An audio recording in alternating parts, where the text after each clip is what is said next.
Top 5 things you need to know about the Holidays 2023 collection. Number 1, the sound on the mood post. So you'll notice here it says sound on, which is going to happen over on Instagram. So when you upload posts to Instagram now, you can add music to the actual post. So this is a great opportunity to show your style, what music you like, introduce people to a behind the scenes photo of your holiday traditions. If you want to change the player icon here, all you have to do is head up to Elements and in the search bar type in music player, and you're going to get all these graphics here, and then you can go ahead and you can choose whichever one resonates with you if this one doesn't float your boat. Number 2, removing backgrounds from your GIFs for this holiday gift guide post. So in order for everything to look really cohesive and nice and like it looks like your own gift guide that you've put a lot of work into, we want to make it look as streamlined as possible, which means removing the background is a really good idea. So you're going to head to Google, find your image, bring it into Canva, and then it'll look something like this. We're going to want to head up to Edit Photo, remove background, and it'll remove that background quite nicely for you. Number 3, alternative layouts. So you'll notice here that for 2023 by the numbers has a whole bunch of different styles, slightly different styles for you to choose from. So let's say that you want to use 19B as the post graphic, then all you do is head up to these 3 dots here and duplicate the page, or alternatively you can use the shortcode here on your keyboard and you can just duplicate this as many times as you'd like. Then you can either delete these pages if you don't want to use them or save them for a future carousel post. Number 4 is recording your lead magnet so that you can add it to a mock-up inside of these posts with something like this. So you're going to record your flipbook and add it to the iPad graphic here, and I'm going to show you how to do that right now. So here we are in the Tribeca Buyer's Guide document, and what you're going to do is once you're done creating your buyer's guide, we're going to hit share, more, and then in the search bar you're going to type in hazing. Select Hazing Books. Make sure that all your pages are selected except for the ones that you don't want printed. So for this particular one, I'm going to remove the instruction page, and I'm also going to remove the optional cover page. And there we go. Save. Then once it's been processed, you're going to say View in Hazing. Now, in order to record this flipbook, we're going to need software to help us out. So I love to use either QuickTime, which is installed on any Mac computer, or you can install a browser extension called Loom, and they have a free option for that as well. So today we are going to use Loom, and I'm going to show you what that looks like on my screen. And you'll see here that this is the browser extension, and I can go ahead and select full screen, custom size, select the microphone that I'm using, which you can see here, and then you'll see how easy it is to record this screen. So I think in the free version you can only do full screen, so let's go ahead and do that because it really doesn't matter. We're going to edit this inside of Canva, and then we're going to say no microphone, and then we're going to start recording.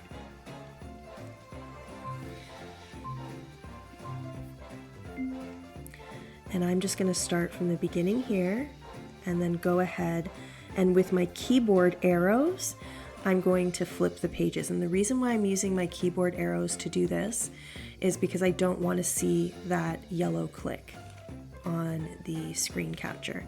And I'm going to try to maintain a nice, easy speed. I can always adjust this in Canva, but we just want everything to be even. Okay, so I saved this wrong, but you get the point. So let's head back to Canva and we'll see how this looks.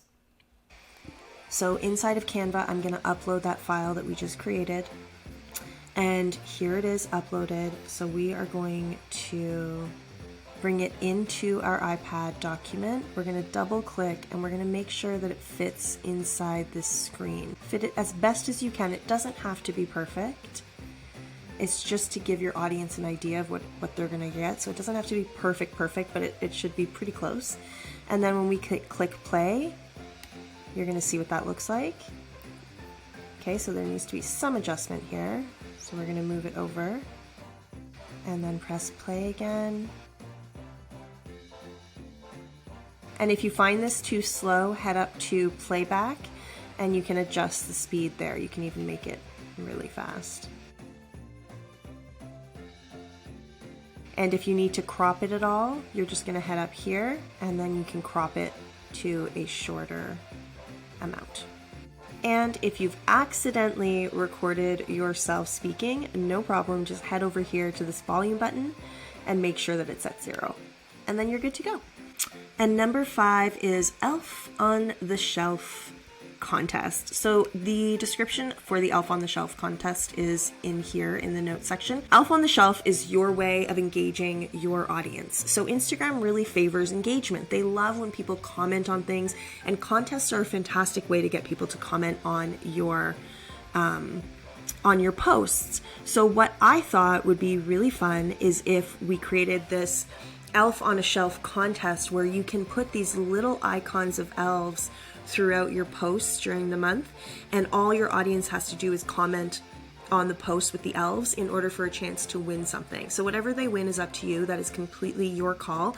This is your contest. But the way it would work is anytime they see an elf on one of your hidden in one of your posts, and you can have a lot of fun with this, they would just comment below. And if they comment on a post without elves, because you know a lot of people are just going to comment on everything, then they get disqualified immediately. This is the example post here, and you'll see that I put a little elf in the corner. But you can add these elves to any single post that you have here. So let's say that you were to start the contest early December, then for every single post that's in this collection, you can add an elf somewhere. So here's what we're going to do. We're going to head to the element section, type in elf, and you'll notice that a whole bunch of elves just came up. So I like to make sure that whatever I choose, I can manipulate the color of. So you'll see I selected this and I can't manipulate the color. Manipulating the color is important because we want to make this as subtle as possible if you want to be kind of tricky with it, which I think is more fun. Like tricky is just a little bit more fun. So let's say this one here, and you'll see right away he got put on the table, which was really cute. And I can just seat him here, okay? But here is what we can do to make this really tricky. You can change the colors of the elf to match whatever color he's close to. So we can go here and kind of make him blend in.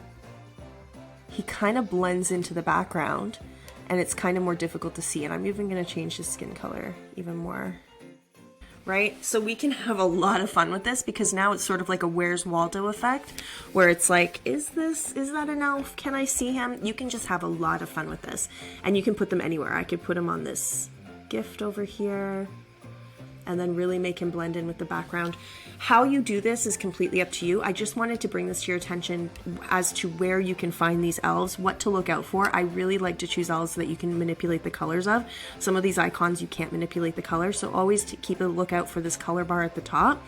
And once you do choose one, you're going to get these magic recommendations here. And if I select see all, then all of these, you'll notice that all of these icons kind of match and they go together. And this is your way to add all of these different elves with the same look across all of your posts for the month. I think it's a really great way to engage your audience and get extra eyeballs on your content and have a little boost from the algorithm over the holiday season. And a bonus tip for you is right here in these listing carousel posts. So we want to create this carousel post where it's movement, where there's movement. So what you're going to do is, this is image number 1. In card number 2, it becomes image number 3. In card number 3, it becomes image number 1 again. And you're going to do that for each of your photos. You'll notice that this photo becomes the middle photo and then becomes the last photo. And that's how the carousel post is supposed to work. However, there's 3 different layouts for you here. So whichever layout you like, similar to the roundup post, what we're going to do is we're just going to duplicate it. We're going to select the 3 dots and duplicate the page twice, or however many carousel photos you want to include. This is really good for just listed or a carousel post with tips or information on it. This is really good for that. So if you want to use this, just select the layout that works best for you and then duplicate it. And that is it, my friends. Happy designing and happy holidays 2023.